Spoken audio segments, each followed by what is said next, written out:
Hello, welcome back to my channel. Welcome back here. Thank you so much for being here. This has been a much requested video and one that I've sort of been putting off. Because it seems to be ever changing and I feel like I'm not quite sure on how to update you guys, but also because it's something that I guess is taboo in so many ways. For those of you who don't know me already, my name is Kitty. I am a birth and postpartum doula. I'm also a hypnobirthing instructor, antenatal educator, and a lactation consultant. We are expecting baby number 3, and I've got 2 little boys at home and a beautiful stepdaughter who is 12.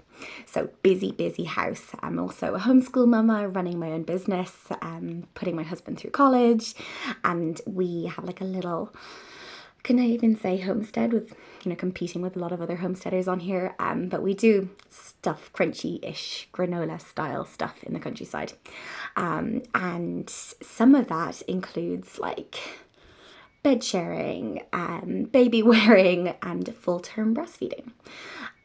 So up until now, being, like I said, 23, 24 weeks of pregnancy, I have been breastfeeding my 2 boys. So we have been tandem feeding the whole way along. Right from the very beginning, I was like, even as a lactation consultant, when my first boy was born, I was like, yes, definitely going to breastfeed, but wasn't like wholly insistent on full-term breastfeeding or like breastfeeding until they weaned. I was like, 6 months is beautiful, they get all the benefits, after that it's meh.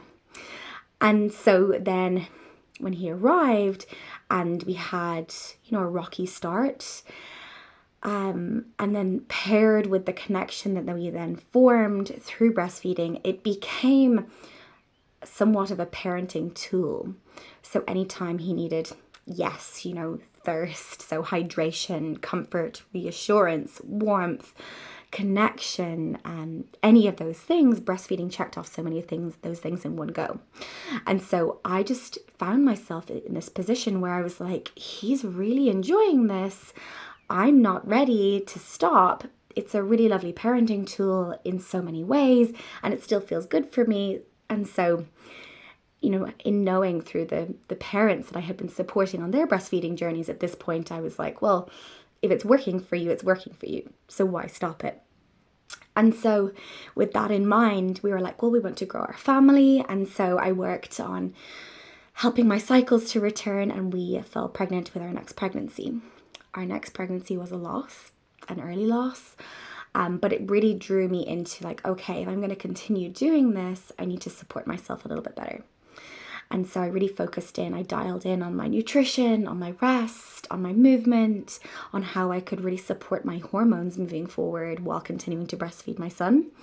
And so when he hit 18 months old, my cycles returned. And then we fell pregnant, we had that loss. And when he hit 2.5, his baby brother was born. And at that point, we were still very much nursing during the day when he needed it, probably like 2-3 times a day, and then nursing to sleep at night and throughout the night if he woke. We were still bed sharing, we were still co-sleeping, all of that stuff. And so I was like, okay, we're just going to see what happens, knowing full well that he could have weaned during the pregnancy if he didn't like the taste of the colostrum, if he didn't want to dry nurse, because milk, typically the permeability within the alveoli of the breast and the sort of the milk making cells becomes more open, so we can't hold on to the milk in the same way. Our milk storage is different due to the hormones of pregnancy, which we really want because they're supporting the pregnancy. But at this point, he hadn't weaned, and so we continued, and his brother was born, and one of the first things that he said, when he met his brothers, can I have milk as well? And so we just continued, and it just never got to this natural point where it was too much, or he had had enough and didn't want to feed anymore. It became certainly less. And so here we are at the point where I have no milk in my breasts. We are dry nursing through this pregnancy. My youngest is now 2.5 and is doesn't seem even in the slightest bit phased that there is no milk there. He's just nursing away. Like, his frequency hasn't even changed. Sometimes you might notice an increase in frequency as the milk dries up, or a decrease since there's not very much there. But for him, it was nothing to do with the milk, really. It was the suckling paired with, that closeness, that reassurance, the smell of mumma, even that connectedness. And so he hasn't changed at all. But with Atticus, because he's, he's fully verbal, he's well able to express himself, as is Archer, really. He was able to tell me, like, the minute that the milk dried up.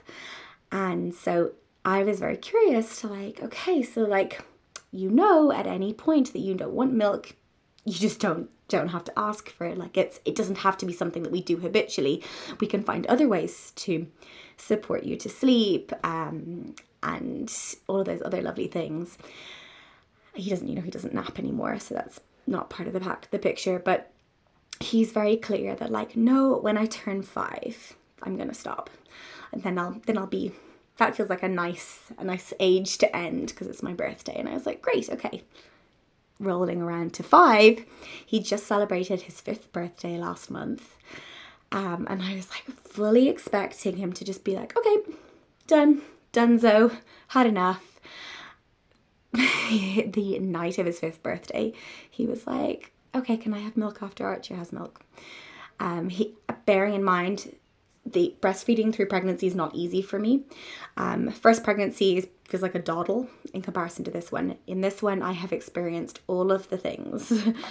In particular, like breastfeeding associated aversion, which I can only describe as, like, if you were to describe the feeling of the sound of nails on a chalkboard translated into a sensation in your body, and or the sensation of wanting to rip your sweet baby from your breast and throw them out the window. It's, like, overwhelming and really, really horrible. And it's only for the fact that I knew it existed and what it was and how it was going to ease. And generally, it's just at the beginning of a feed that paired with nipple pain and sensitivity and breast sensitivity in pregnancy, which we know are, like, pretty common hormonal occurrences. So that's been really interesting, but he hasn't really stopped. He only typically will latch on for approximately 10 seconds just before he falls asleep, and I feel like it's very habitual. Fully expecting him to just, like, stop any day now. But here we are with the possibility, I feel like it could change as my colostrum comes in the coming weeks, which I expect it to be there in the next month or so. That could change, and he could just totally go back to feeding like a little one again. We will see. He's actually calling me right now, so we'll see what he says. So here we are, fully expecting for there to be a possibility that I'm going to be triandem feeding, which means feeding 3 babies. So I'll keep you guys all posted on how that goes, and see if there are any changes along the way. But for now, it's not fun, it's not enjoyable, but none of them are quite ready to stop yet.